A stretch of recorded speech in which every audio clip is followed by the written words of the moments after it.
Good afternoon, readers. It's Tilly here from Tilly's Shelf, and today we're going to be doing a short fantasy review. So the book is Legends of the Condor Heroes, Book 1, A Hero Born by Jin Yong, and that's the pen name of somebody called Louis Cha. He's a Chinese author who I believe has now passed away. And this book was translated by Anna Holmwood. So it was first written in 1957 to 59, released in sort of newspapers or magazines across China. It was immensely popular, hugely successful. It's been revised a few times since.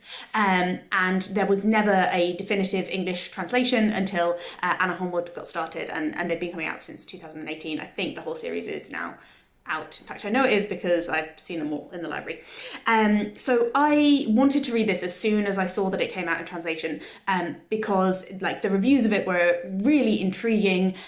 People were saying, this is a Chinese Lord of the Rings. This is hugely culturally significant. This is something that, if you love fantasy, you've got to understand, the breadth of fantasy that fantasy has to offer.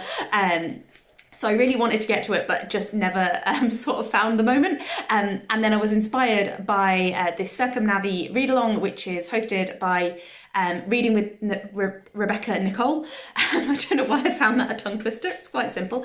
By Rebecca Nicole, whose channel is Reading with Rebecca Nicole, which is a read-along of translated fantasy and sci-fi fiction, which is going for the whole of 2025. So that got me to read this in January and February as well. I thought it was going to take a lot less time than it did. So I really, really thought that I was going to love this book, and on the surface, I really should have loved this book. It's a historical fantasy series. It's set in, it starts around 1200 in medieval China. We've got conflicts between the Song and the Jin dynasties, empires, I suppose. And then we've got the Mongolian steppe, and we've got the future Genghis Khan kind of gathering his armies and building alliances. And we've got this huge canvas for the story to play out on. We've got the story in itself, as you might be able to guess from the title, it's sort of like a hero's journey type thing.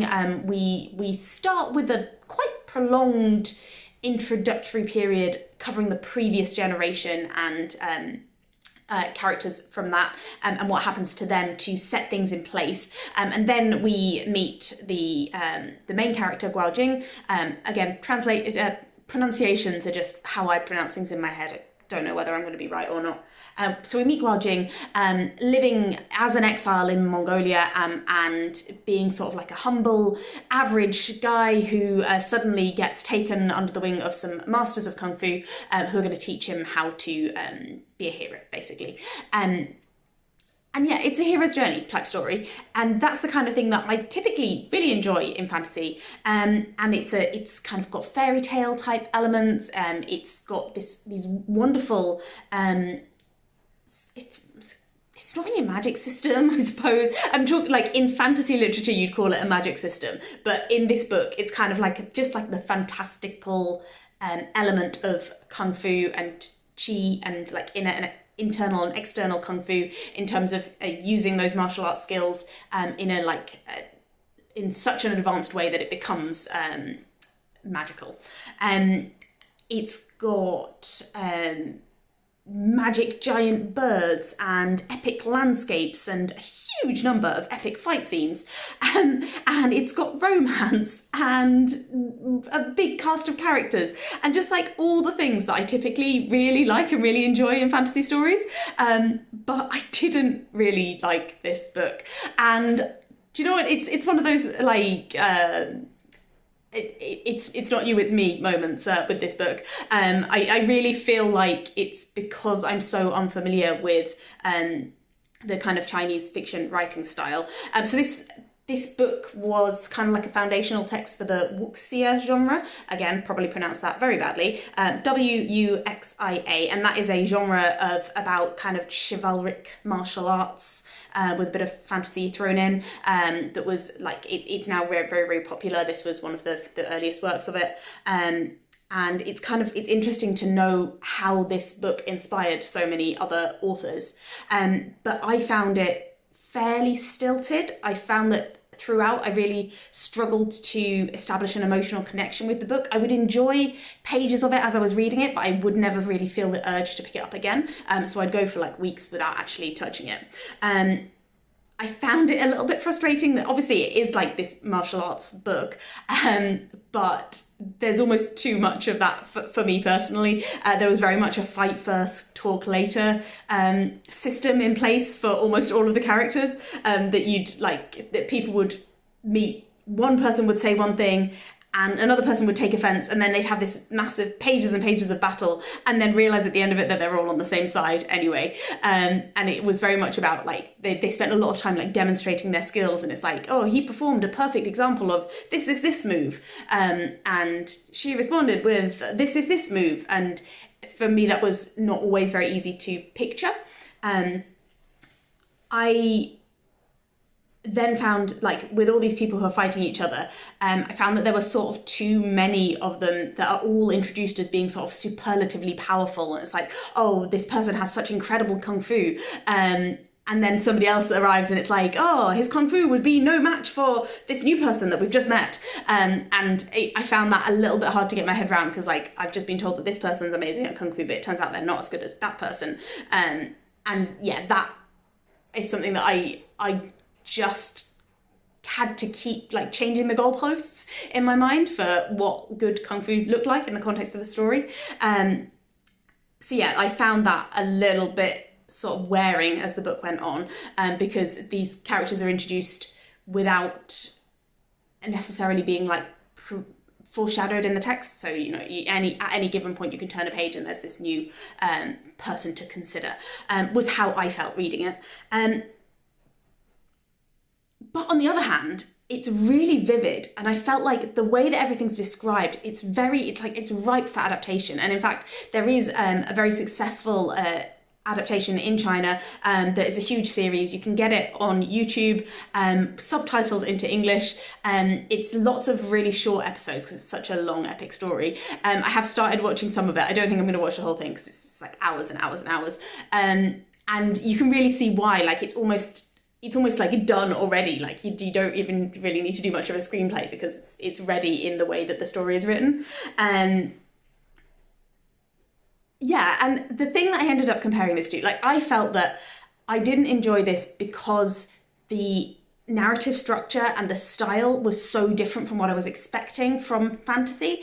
And I think that was going into it with my mindset of, people have said this is the Chinese Lord of the Rings, this is going to be like a fantasy book. And I read it at the same time, or I started reading it at the same time as reading the Farseer trilogy by Robin Hobb, which is a fairly typical, in terms of setting and structure, 1990s fantasy series, in a Western style by a Western author. I absolutely love the Farseer trilogy. It's going to be probably my favourite fantasy series ever now.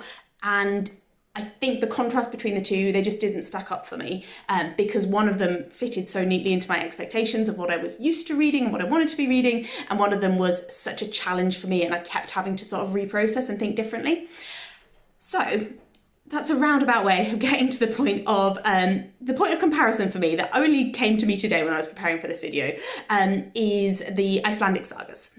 So I've been reading sagas since the first year of Sagalong, I think it was maybe 7 years ago now, and the first sagas that I ever read, I found really clunky, really difficult. I found it a little bit hard to see what all the fuss was about, and I was kind of a bit disappointed really, because I was like, oh, I'd always heard these sagas were like inspirational and really important and these incredible myths, but I just find them a little bit like hard going reading wise. Now I've persevered with that. I've been reading sagas every year for the last 7 years, and I appreciate them so much more. I understand the significance of small moments of description. I understand bits of the symbolism, references to other texts, what makes characters important, family structures, and I've got used to the very, very different distinctive narrative style. I think if I were to put the effort in and keep reading the rest of the Legends of the Condor Heroes series and read other books in the wuxia genre, I think I would start to appreciate this a lot more. I think I would start to see the merits and get the kind of enjoyment that I expected to get from it.